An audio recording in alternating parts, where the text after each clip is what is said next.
కష్టపడడానికి కూలి పనులకి చాలా మంది వెళ్తుంటారు.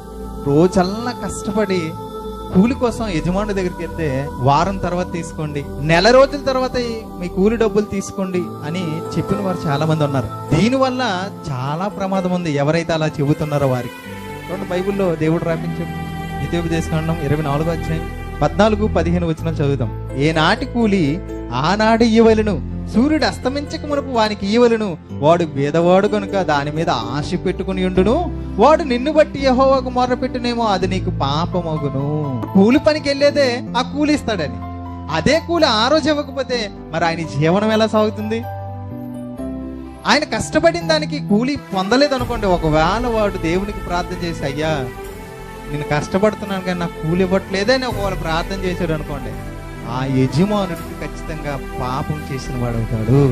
అప్పుడు మీ దగ్గర ఎవరైనా పని చేశారు అనుకోండి, ఆ రోజు కూలి ఉంటేనే మీరు పనికి వెళ్ళండి. నీ దగ్గర కూలి డబ్బులు లేనప్పుడు పనికే వెళ్ళొద్దు. మనకు మనం ఎందుకు శ్రమ తెచ్చుకోవాలి? దేవుని నుంచి ఉగ్రత మన మీదకి ఎందుకు రావాలి? ఇలాంటి విషయాలు కూడా బైబిల్ చెప్తుందా?